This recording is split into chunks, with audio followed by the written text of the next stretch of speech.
We're fortunate at Southwestern to have a proud tradition of fine arts and graduates who go into the world and do just that, make the world a better place by creating beauty. At this time, it is my pleasure to invite Dr. Tim Shook, Chair for the Division of Fine Arts and Master of Ceremonies, up to the podium. Tim.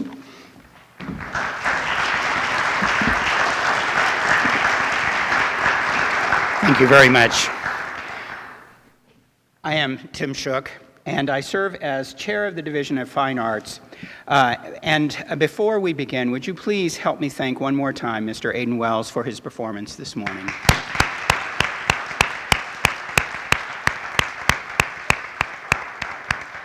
We hope that you've had an opportunity to view the Physical Fine Arts Hall of Fame display in Dartmouth lobby. There you will see an outstanding group of inductees, to which today's group will be added. A plaque to recognize that this hall was underwritten by the Jenkins Endowment, funded by Mr. Charles Kopke, the Southwestern College class of 1944. This recognition is in honor of Mr. Jenkins' 20-plus years of fundraising service to Southwestern College. Let's recognize his work.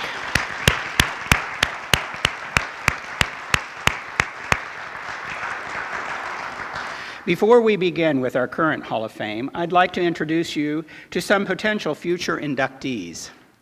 I've invited the seniors to join us today who will be graduating. Will you please come forward?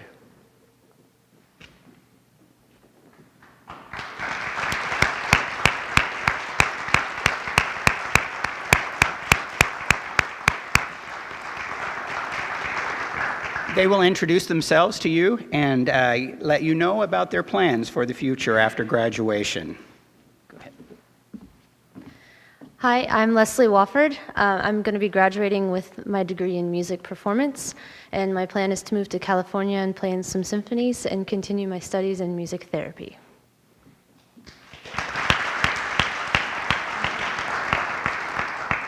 My name is Glendon Dixon. I will be graduating with my degree in technical theater. Currently, my plans are to hopefully have a job in a theater somewhere around the country. But if not, my backup is to move to Wichita, get a job there, and help the community theaters out there.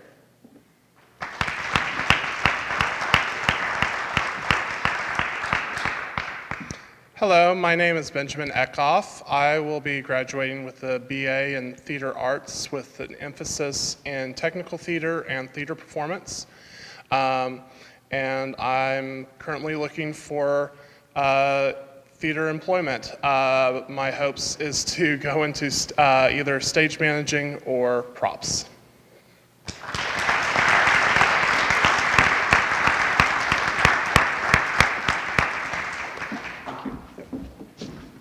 Thank you very much. Our futures are in good hands, I think, in the fine arts world. The Southwestern College Fine Arts Hall of Fame was established in 2009 to lift up alumni and friends who have significant achievements in the arts. With this hall, we give recognition and honor to those whose creative abilities and dedication has allowed them to bring unparalleled beauty, grace, and entertainment to the world. For that, we recognize these worthy individuals for their efforts. On behalf of Southwestern College, it is my privilege to present this honor. I would like, though, first to call your attention to the beautiful glass on the table beside me. These handmade awards are given annually to Fine Arts Hall of Fame inductees. They are handcrafted by Mr. Scott Hartley, who fittingly is not only a graduate of Southwestern, but also a member of this Hall of Fame. Scott has for several years been the artist who creates the Hall of Fame Awards. As a Southwestern science major, Scott went on to use his artistic talents and his knowledge of science to become a master glass blower. We are fortunate to be able to give these unique gifts to our inductees to permanently remind them of their honored place in our hall and the liberal arts tradition. Our first inductee this morning is Dr. James Leland. Dr. Leland has been a valued affiliate faculty member, guest artist, and supporter of Southwestern College. During the renovation of Richardson Performing Arts Center, he was instrumental in the restoration of the Reuter pipe organ.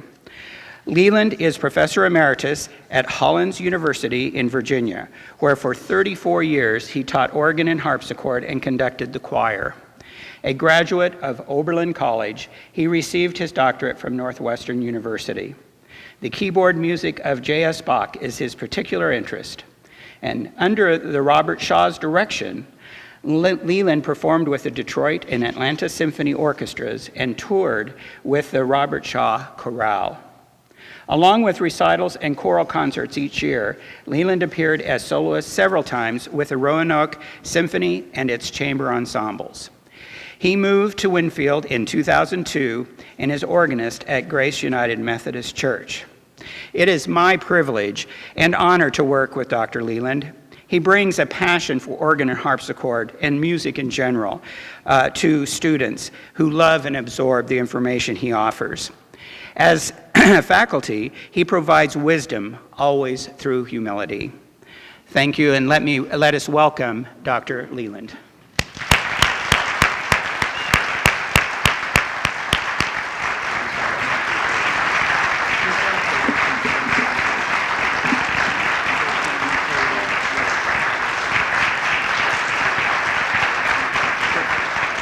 What a wonderful honor it is to be recognized in this way by Southwestern College.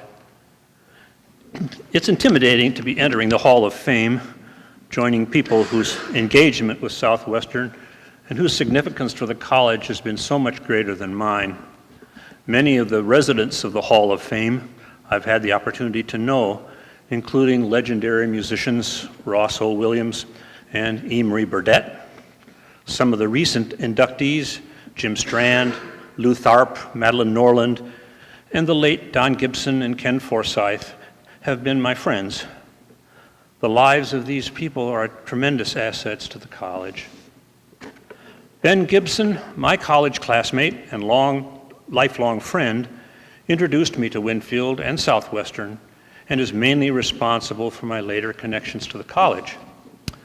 Ben attended Southwestern before transferring to the Oberlin Conservatory, where he always identified himself as being from friendly Winfield, Kansas.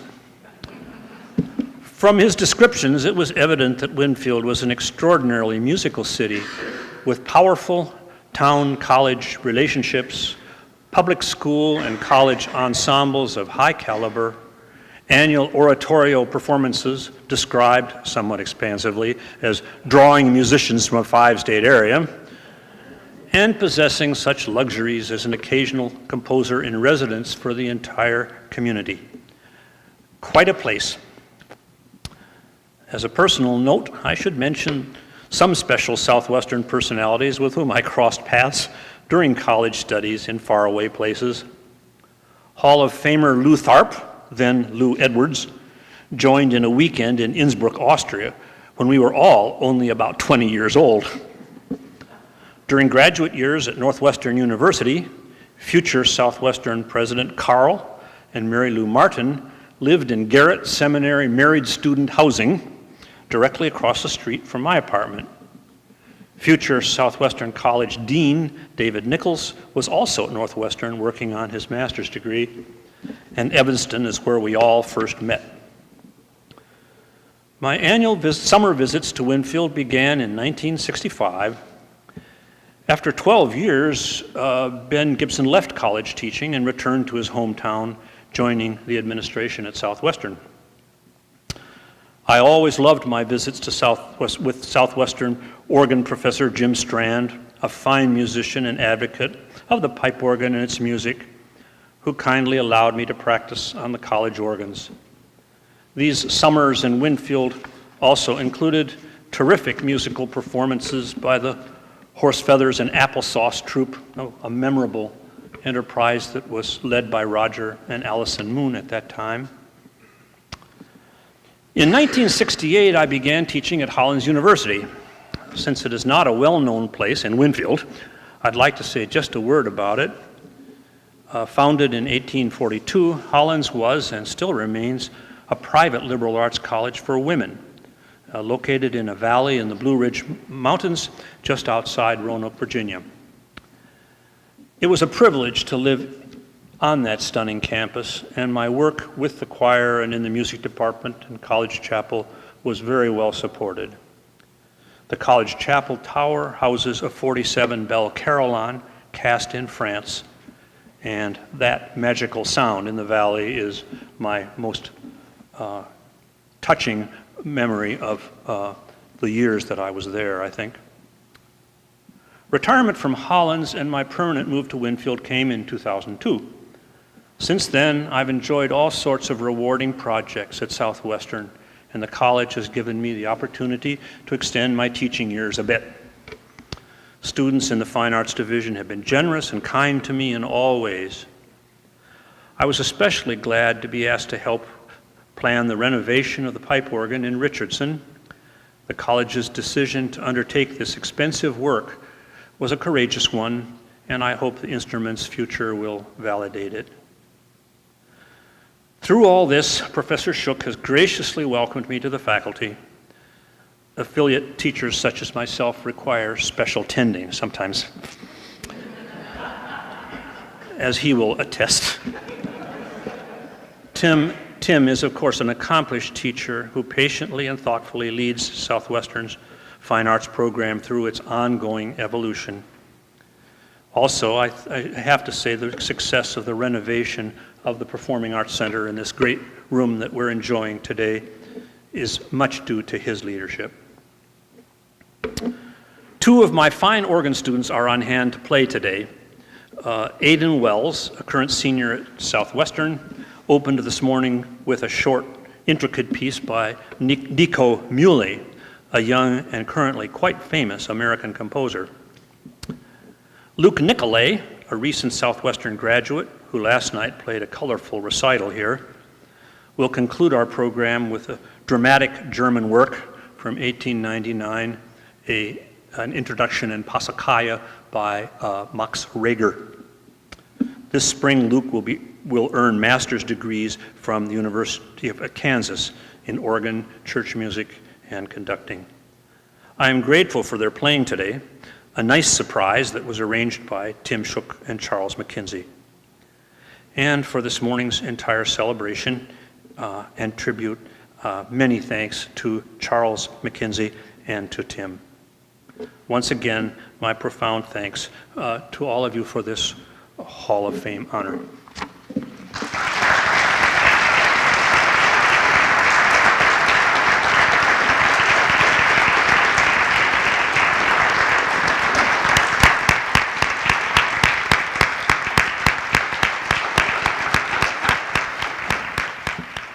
Now I invite George Jason Johnston, class of 1969, forward.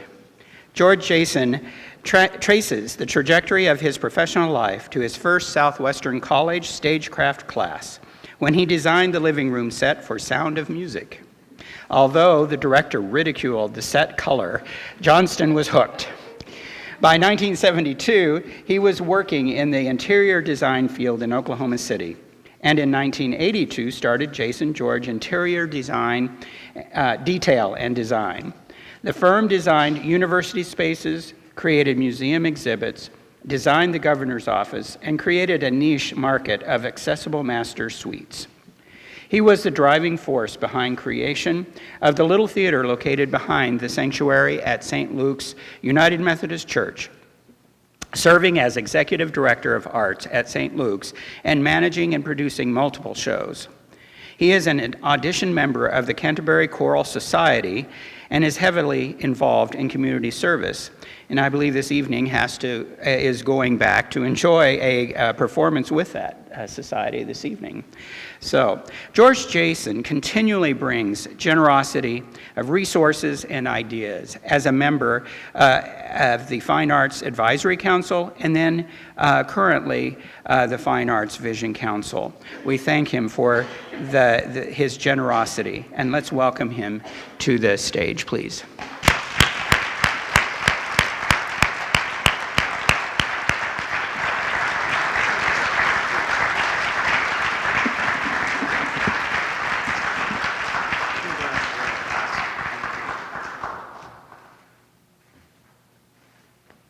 Those of you who know me well know I won't make this through this very well, but we'll try.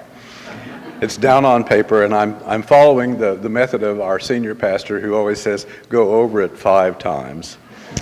So we'll see. Good morning, and thanks for coming, especially for those who escaped Tulsa and Oklahoma City today. Appreciate you being here, and friends that I've made through the years. I'd like to extend my thanks to Rhonda Marshall for the nomination. Like many of us, she's very active in the arts and has an orchestra concert tonight in Iowa City. Thank you to the committee for endorsing and selecting me, Edwina Johnston, my wonderful wife, for organizing support, and all the friends who wrote letters to that effect. To have this honor on my 45th wedding anniversary, the 50th anniversary of the graduation from Southwestern, and the 100th anniversary of Campus Players is really icing on the cake. I've always been about the work and not the recognition, so this was an amazing and happy surprise. My father, who graduated from Southwestern in 1926, often told me that my college years would be the best years of my life. They were indeed great years, but life after Southwestern has been very full and better in so many ways due to my time at Southwestern and the well-rounded education I received here. While here, I established lifelong friendships, found my place in the world, and the mentor who made so many things come together for me. I was pleased then and am pleased now with a marvelous wife and wonderful friends with whom Edwina and I have traveled the country and the world. My first semester, while dating a cast member, I sat through many rehearsals of Norman Callison's first production at Southwestern, Tea House of the August Moon.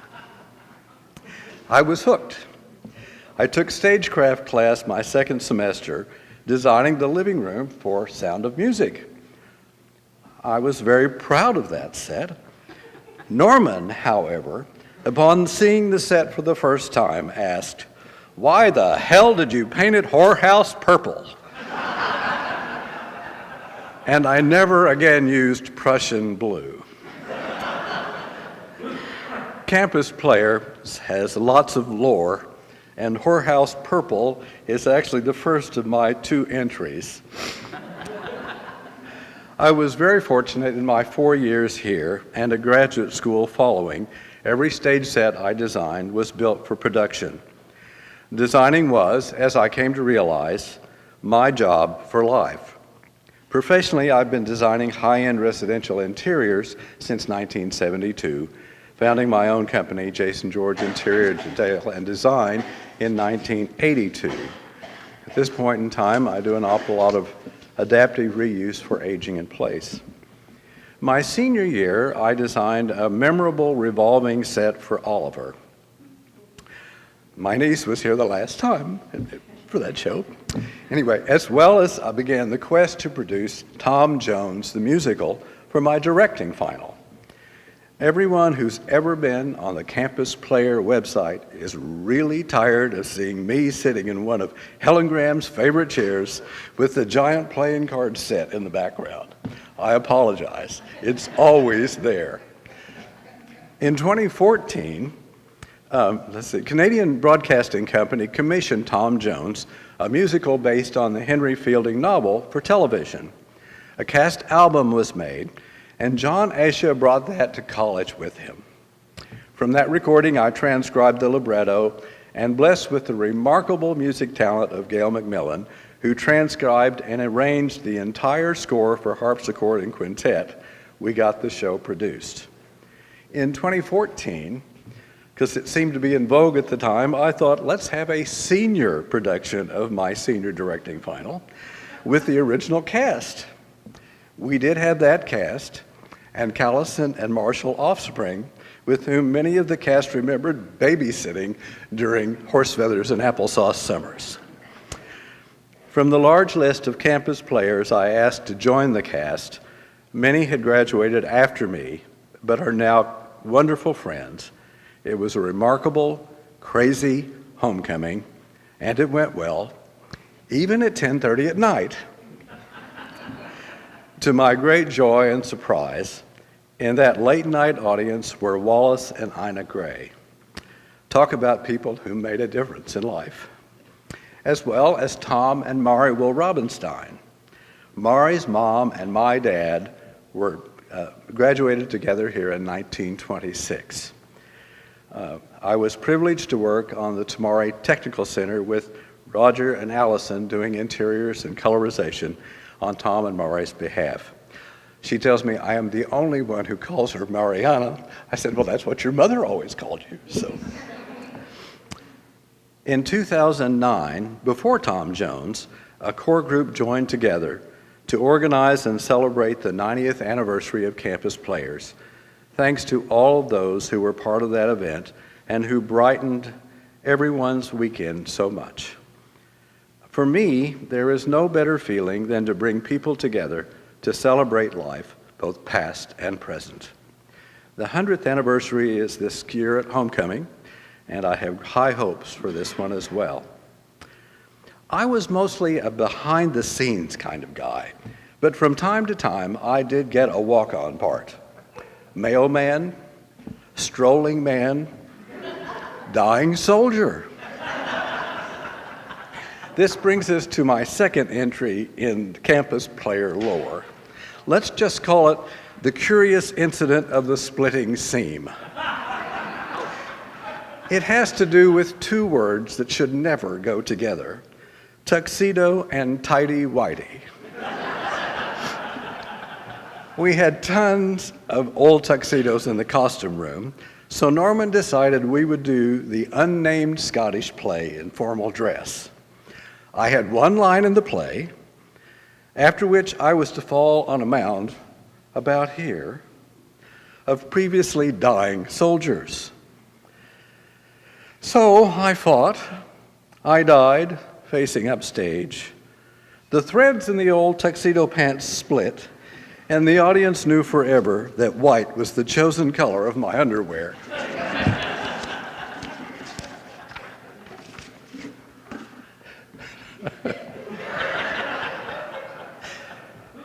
There were others beyond theater that were a lasting influence as well here at Southwestern. Noon a cappella choir rehearsals were rather crammed in joy in the middle of the day. Warren Bucky Wooldridge started what is now my sizable choral repertoire. Along the way, he taught us poise, class, and a love for all things sung. Tonight, I returned to Oklahoma City to sing Carl Orff's Carmina Burana with the OKC Phil and Canterbury Voices, a community chorus I auditioned in 30 years ago. I'm on Facebook with the amazing Dr. James Strand, with whom I built my first harpsichord during a Jan term, and as an adult, we toured Europe with the a cappella choir, along with the Strand and Callison clan. Every time I sit down to write or even think about an issue, those 5 W's that Judith Charlton taught me in creative writing come to mind. Who, what, why, when, where, and as my work through the years on boards for nonprofits, how much, come to mind. That has been an amazingly simple but a great way to deal with so many problems.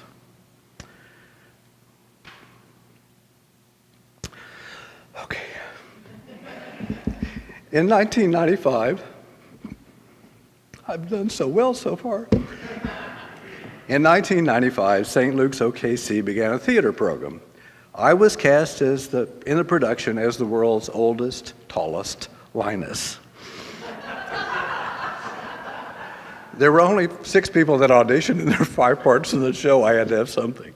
So, little did I know this would be the start of 24 years again involved in theater, 18 of them in a theater I designed, the Petite.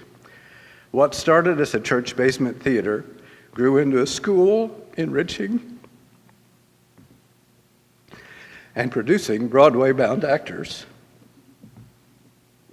The Petite closed abruptly and sadly at the end of 2016.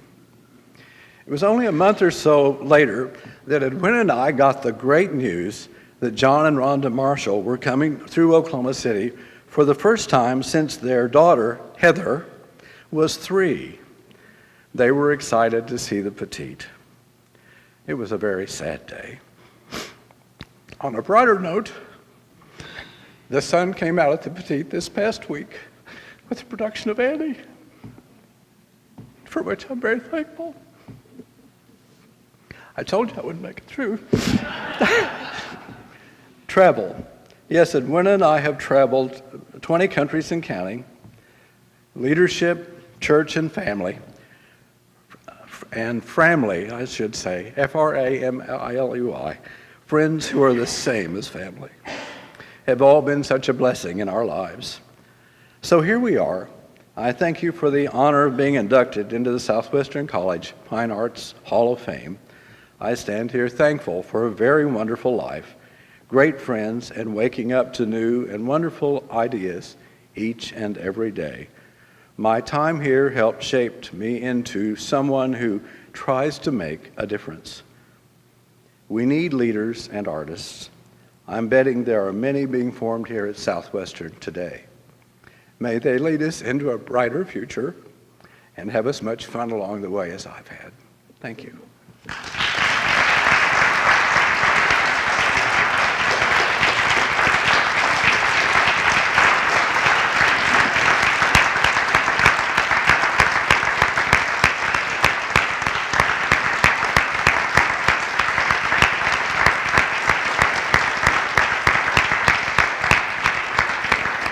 And lastly, posthumously, we recognize Virginia Stubbs Spray, graduate of 1933, who demonstrated the joy in life she displayed in Campus Players productions until her death at age 101. She had been a teacher, a homemaker until her marriage broke up, and she moved to the West Coast as a single empty nester. In retirement, she joined the Peace Corps, and on her 70th birthday was on her way to Liberia where she taught in small villages and served as librarian in Monrovia. Back in Washington, Virginia became a grande dame of local theater, a career capped by her title performance in Driving Miss Daisy. She appeared in commercials, including spots for Chef Boyardee and Fred Meyer, and the Disney movie Homeward Bound. With hair dyed pink for a role as a fairy godmother, this local activist became even more visible around town, a visibility she enjoyed. Accepting the award on Virginia's behalf is Roger Moon today. Let's welcome Roger to the stage.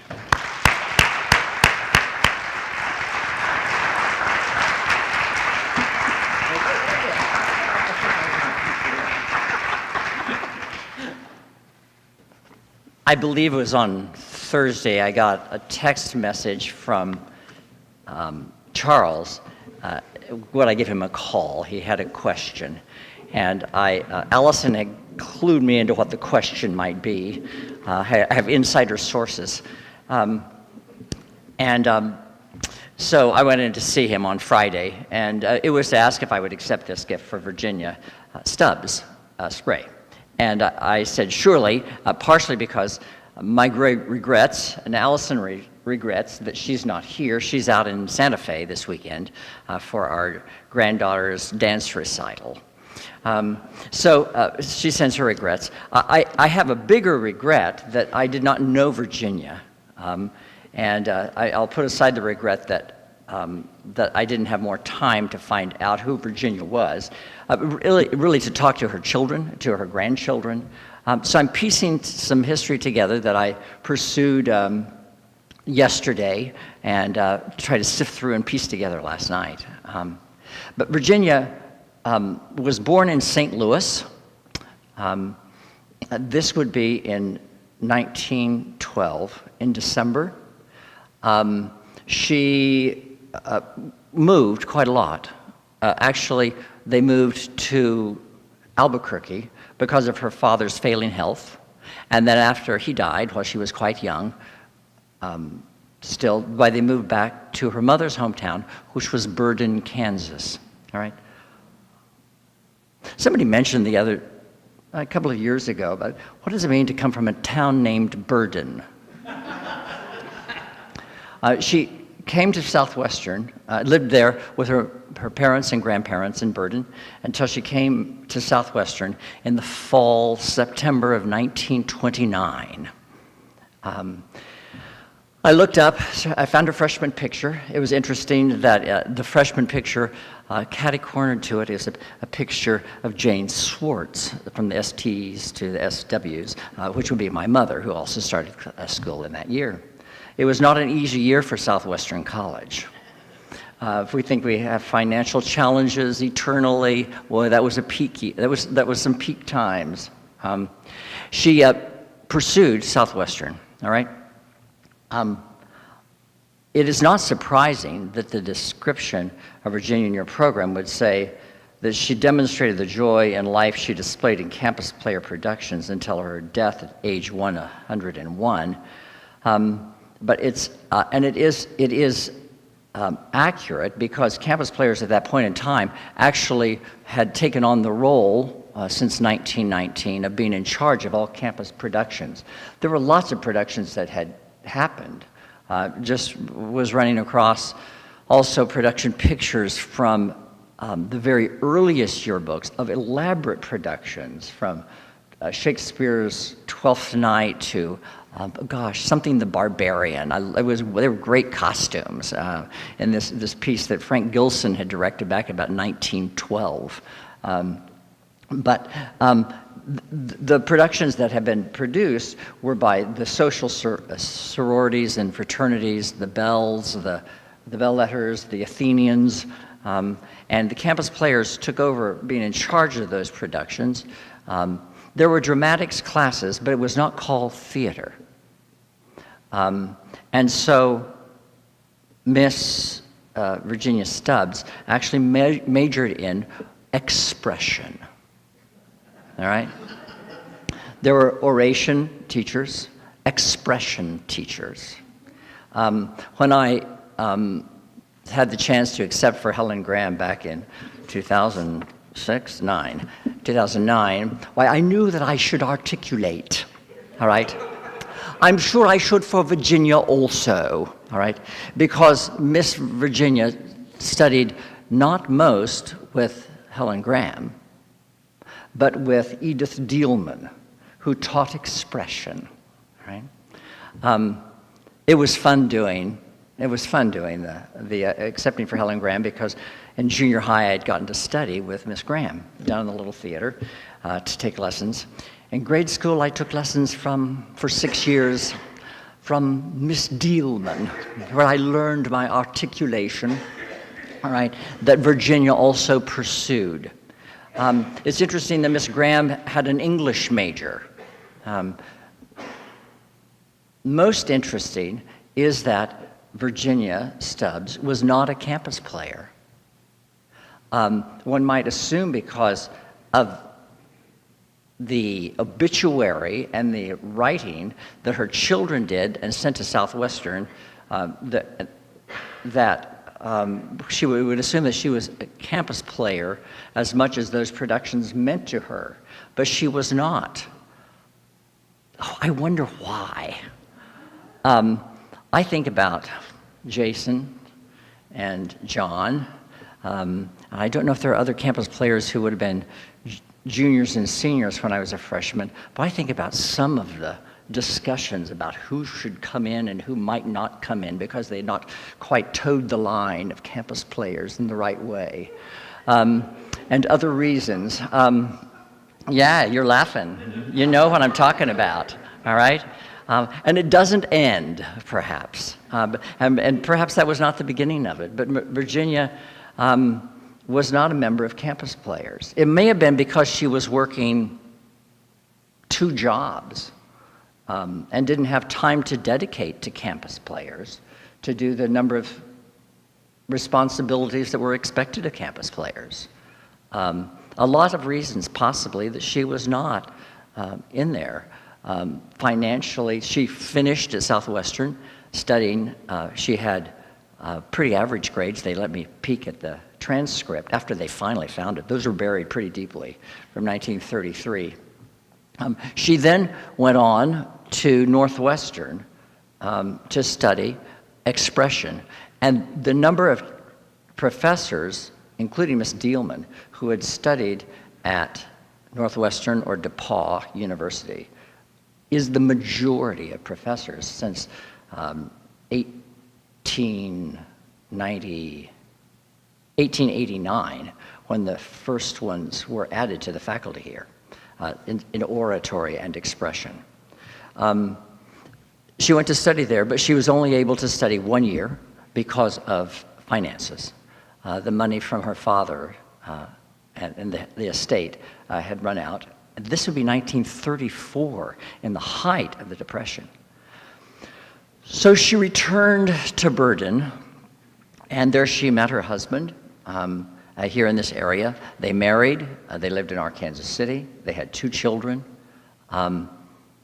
They moved to Colorado and worked there for a number of years, lived there for a number of years, and she taught. Right? For any of you of age that might know of some of the requirements for a woman teaching in the this would be the late 30s into the 40s, 50s, is that you could not be married of childbearing age, because they would not hire you in those districts, even in the Depression, even if however much they needed teachers. And a teacher's life was a good life. You could get a loan even in the Depression because you had a job as a teacher. And she was teaching. She and her husband had some difficulties and were separated, though they did not actually divorce until 1960. Probably after Charles Mackenzie guessed was that after the children grew up. But they were separated, and so she was able to apply as a teacher and to teach.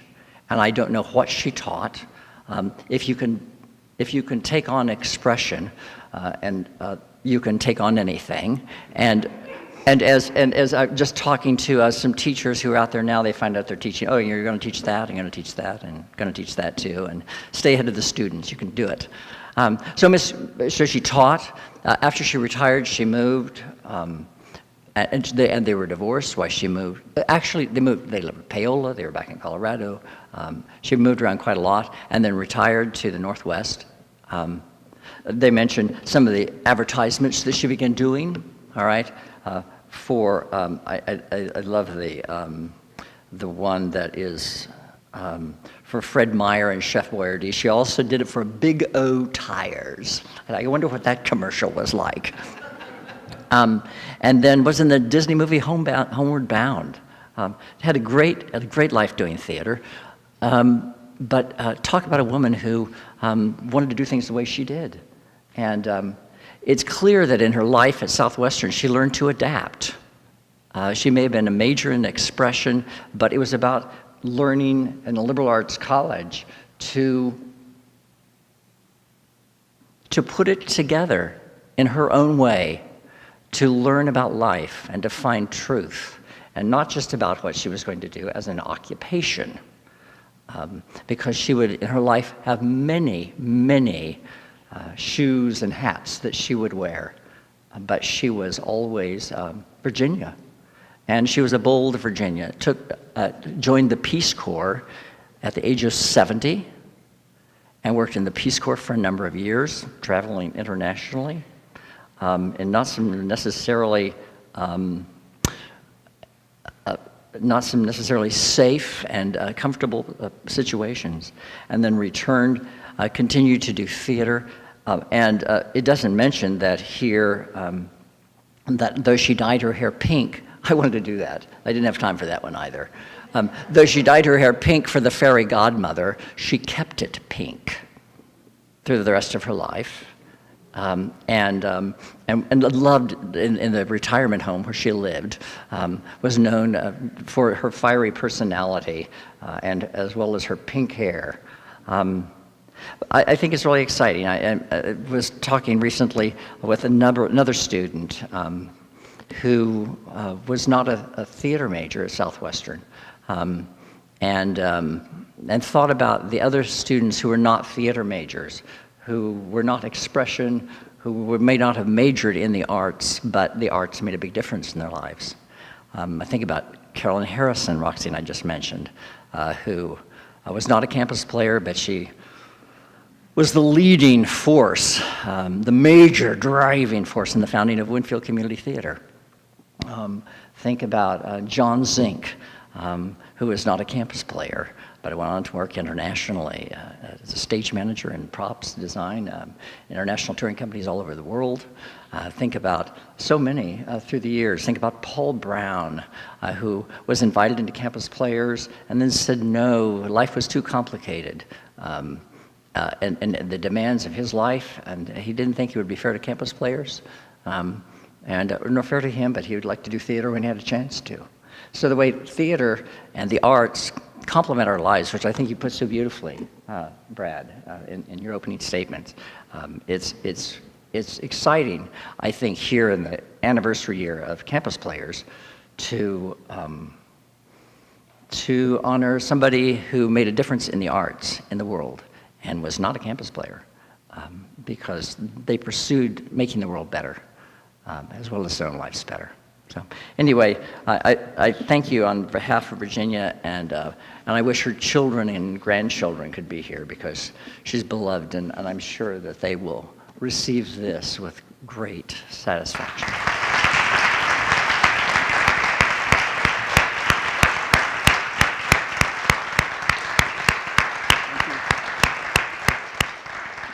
I would like to thank everyone for attending this celebration of the arts at Southwestern.